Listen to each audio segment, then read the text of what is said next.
Like my people, I am doomed to repeat the actions of my cowardice. Alone, I cannot redress this wrong. However, you can. Hey, welcome back. And today, we are going to look through the Lorebook that serves as the prelude to the Shivering Isles quest, Ghosts of Vitharn. In this keep, Sheogorath has cursed the dead to live through eternity, reliving their final battle over and over again. The book, Fall of Vitharn, explains what led these spirits to their eternal punishment, how Keep Vitharn was established, the generations that ruled it, and the generation that failed it. It can be found here in Bliss, in the Books of Bliss.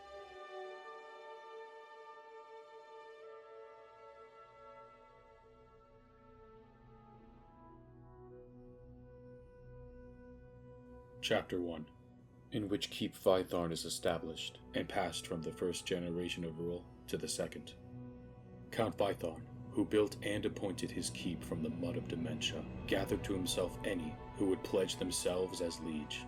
Nearby tribes of fanatics were united as vassals to protect his lands and line, and thus the Count lived out his days in the Isles. He and his Countess Mawin bore Saran and Nuella, the first son and daughter of Vitharn.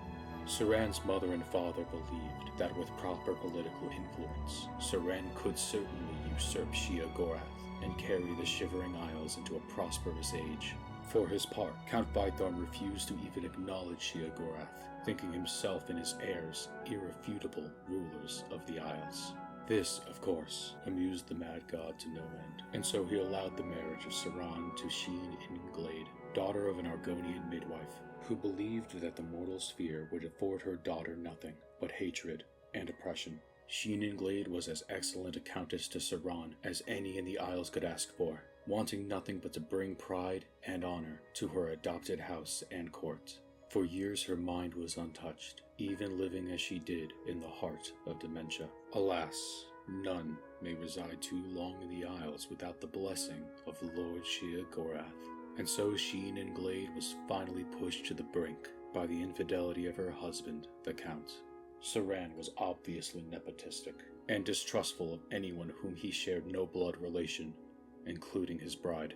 Though Sheen Inglade bore a son by the Count, who disappeared from the Isles in his 20th year, it is known that the two shared their bed with decreasing frequency as Saran's paranoia grew, and he found himself in the arms of his birth sister Nuella, who bore of their incestuous affair the heir apparent, Cesrine. There are those of us who remember personally the reign of Cesrine and his contribution to the fall of Vitharn. Chapter 2, in which the birth of Count Cesrine heralds a glorious, bloody, and brief age for Vitharn. Violent nature and quick-tempered, Cesrine sought enemies where there were none. His early days on the seat of Vitharn saw the extermination of every tribe, of man, mer, or beast, within sight of the keep until none were left. During his brief reign, much of the southeastern coastline of Dementia was unsafe to travel, littered with the corpses of trespassers in the land of Vitharn, staked to trees as territorial markers. Besides his sadistic temper, Count Cesrine of Vitharn was known for his slow wit and ailing health. Indeed, Cesrine was born with legs that seemed mismatched in length, and breathed with a laborious rasp. As a youth, tutors were hard-pressed to school the dull boy. Midwives and nurses surrounded him, attending his every ailment with balms and vapors from every corner of the Isles. But when he came of age, he sent them away, often becoming violent in their dismissal. Perhaps showing the influence of his father, Cesrine became increasingly introverted, allowing only a select few courtiers in his presence. He was seen in public only when organizing his vassal fanatics for yet another raid on the countryside. Atypically adhering to the desperate counsel of his advisors, Cesrine paused his plundering to take a wife and ensure the continuation of Vitharn's noble line. The increasingly ill Count chose a vibrant peasant woman as his betrothed from a heretic commune in the wilds of Mania. Indeed, Countess Jadine could not have been any more his opposite. Vassal fanatics, long loyal to their ancestral agreement with Count Vitharn, were inflamed by this heresy, and tensions grew as the health of Cesrine finally failed, and his young son, Sirion, ascended to the throne of Vitharn. Chapter 3, in which conflict besets Vitharn, and the ironic Count Sirion is overwhelmed. Young Count Sirion had scarcely been seen in public before his hasty coronation in the Bailey of Vitharn Keep. Some say he still bore bruises from beatings at the feeble hand of his father during the final hours during the ceremony. Had Sirion been old enough to govern, his gentle, reserved demeanor may have been enough to ease the seething tension among the vassal tribe, but his mother, Countess Jadine, was forced to assume many of the duties her husband had long ignored.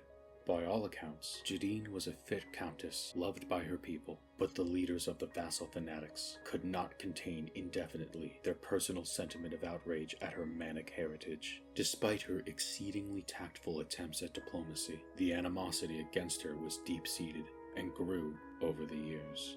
It is perhaps admirable that the vassals remained true to their oaths so long. When Sirion finally came of age to rule, the sheepish boy count tried in earnest to ascend gracefully, but his fear of the world was so great that even the shadow of a passing bird would startle him visibly. He was all but unable to address the people publicly, and when he attempted to placate the vassals, still outraged by his mother's heritage, he could scarcely contain his fright, and some say he even soiled himself before fleeing the throne chamber. Certain as the march of fate, the tolerance of the vassal fanatics snapped, and the warriors encircled Vitharn. The Count's personal guards were ill-suited to repel the attack, and the siege lasted a single day. Since the day of that battle, no living soul has wandered away from Vitharn. Local myth tells of a tireless struggle between the spirits of the fanatic vassals and Vitharn's meager defenders, damned by the treachery of fanatics and the cowardice of Sirion, to replay their final moments in perpetuity. Hey, thanks for watching that. If you liked what you listened to or saw, or really anything, don't be afraid to like, comment, subscribe, and do all of that fun stuff. And please let me know what you guys want to see next, especially because spooky season is coming up, and there are endless amount of spooky things I can do in the Elder Scrolls. And let this all be a lesson to you, to never go against the wishes of Lord Sheogorath.